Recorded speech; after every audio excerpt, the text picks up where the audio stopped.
Did you know that in the winter of 1884, a group of European men gathered in a luxurious palace in Berlin, and over the course of just a few months they carved up an entire continent?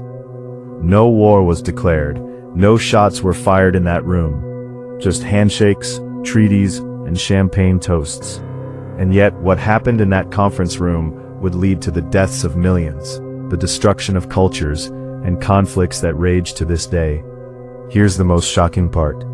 When these 14 nations sat down to decide the fate of Africa, not a single African was in the room, not one representative, not one voice.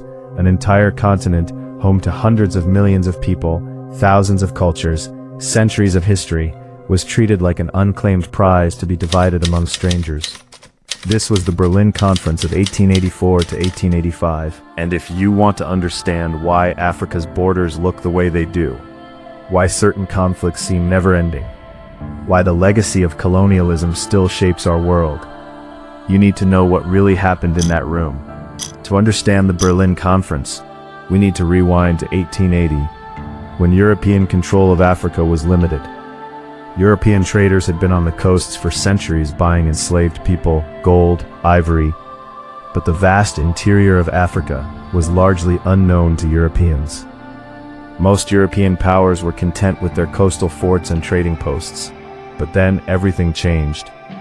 The Industrial Revolution was in full swing. The European factories began producing faster than before, but they needed something critical: raw materials. Rubber for tires and machinery, palm oil for lubricants, copper for electrical wiring, diamonds, gold, the list goes on. And where could they find these resources in abundance? Africa. Suddenly, the interior wasn't just the unknown territory, it was potentially the richest prize on earth. But there was another driver, which is nationalism. European powers weren't just competing economically, they were competing for prestige, for glory, for bragging rights. Britain and France had been rivals for centuries. And for the first time in history, Europeans had the technology to actually penetrate Africa's interior. Steamships could navigate rivers like the Congo and the Niger. The stage was set. Africa had what Europe wanted. Europe had the means to take it. All that was missing was an excuse.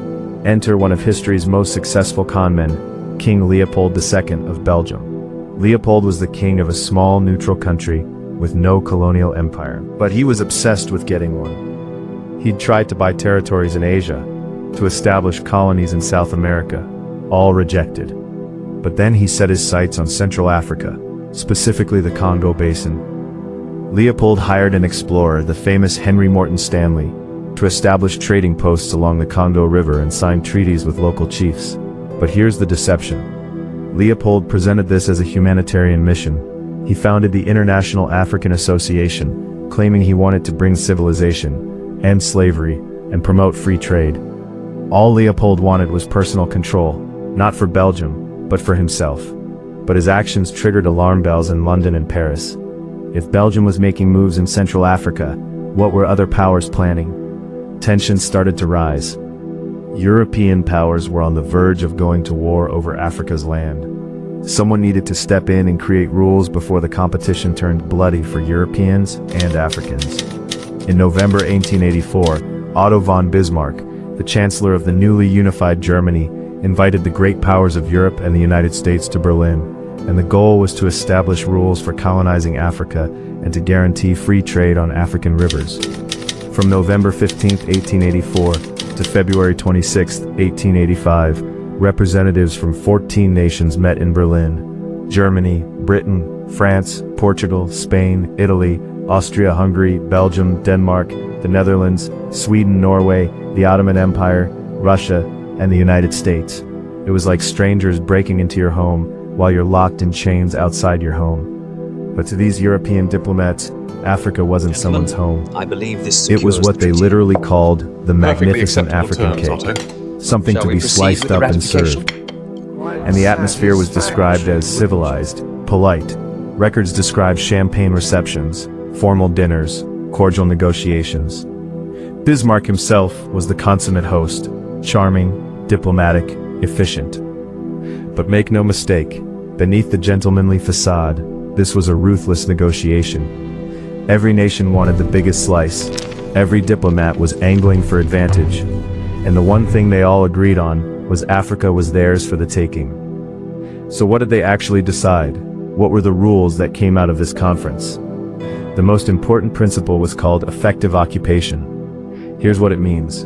To officially control African territory, you had to prove you actually occupied it. You needed forts, administrative buildings, treaties with local leaders, and some form of governance. On paper, this sounds reasonable.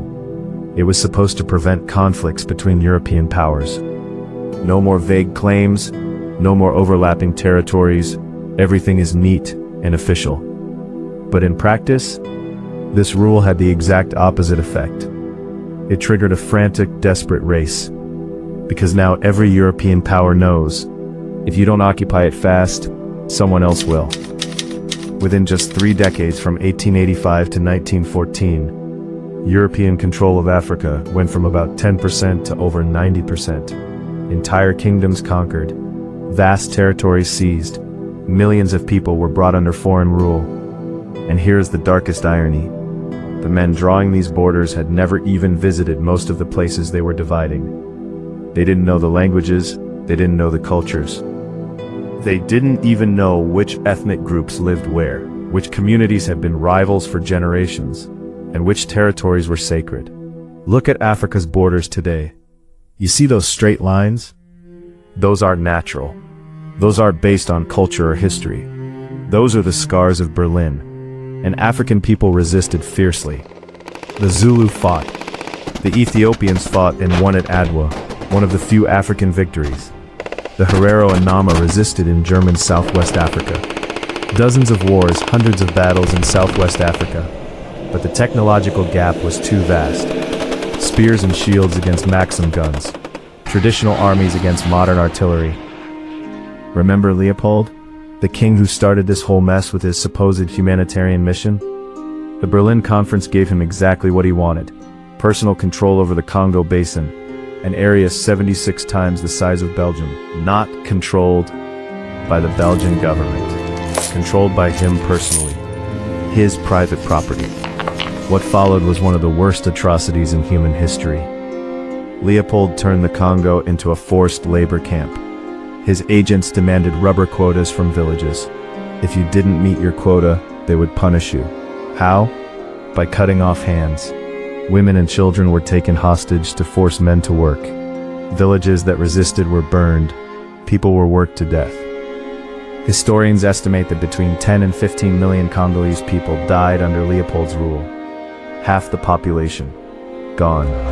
Also, Leopold could profit from rubber to supply automobile tires and industrial belts for factories in Europe and America. Leopold died wealthy, respected, honored in Europe. He never faced justice, never saw a courtroom. The Congo was the most extreme example, but the pattern was everywhere. French West Africa, British East Africa, German Southwest Africa, Portuguese Angola and Mozambique, Italian Libya. The methods varied, but the result was the same. Violent subjugation, resource extraction, forced labor. Now you might be thinking, that was over a century ago. Colonial empires are gone. Africa is independent. Why does this still matter? Here's why. Those borders drawn in Berlin are still there. When African nations gained independence in the 1960s and 70s, they inherited borders that split ethnic groups apart. Borders that forced traditional rivals into the same country. Borders designed for European convenience, not African realities. Take Rwanda. The Hutu and Tutsi division wasn't just ancient tribal rivalry. It was exacerbated and weaponized by Belgian colonial rulers who favored one group over the other, created ethnic ID cards, and instituted discriminatory policies. When they left behind a powder keg.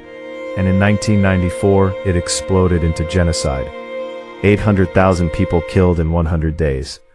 Or look at Nigeria, Africa's most populous country.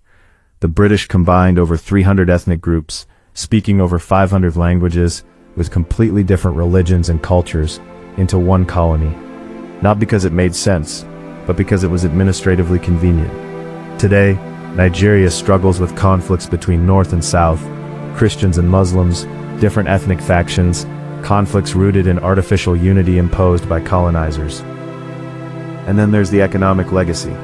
The infrastructure built during colonial rule wasn't designed to help African economies develop. Roads and railways didn't connect African cities to each other. They connected mines and plantations to ports, so resources could be shipped to Europe.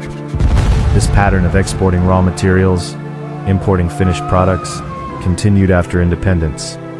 It's one reason why many African nations remain economically dependent, even decades after colonization officially ended. Were these outcomes accidental or unintended consequences? The men in Berlin knew exactly what they were doing. They explicitly discussed divide and rule tactics. They intentionally drew borders to prevent African unity. This wasn't incompetence, this was strategy. So let's return to where we started, a room full of well-dressed gentlemen, champagne and cigars. No guns, no violence, just bureaucracy. And yet from that room flowed centuries of suffering, millions of deaths, cultures destroyed and economies shattered. Here's what we need to understand. History isn't just about the past. The decisions made in 1884 shaped our world today.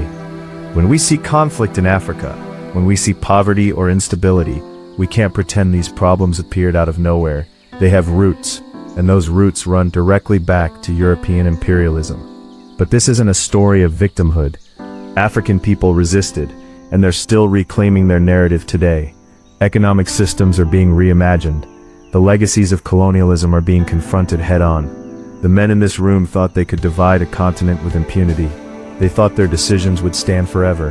They were wrong, because history doesn't end with colonialism. And the full story of Africa, the real story, was never theirs to write in the first place. If we want to understand our world, we need to understand how we got here. And it starts with knowing what really happened in that room in Berlin. If stories like this matter to you, and if you believe history should be told truthfully and fully, then you should subscribe to this channel.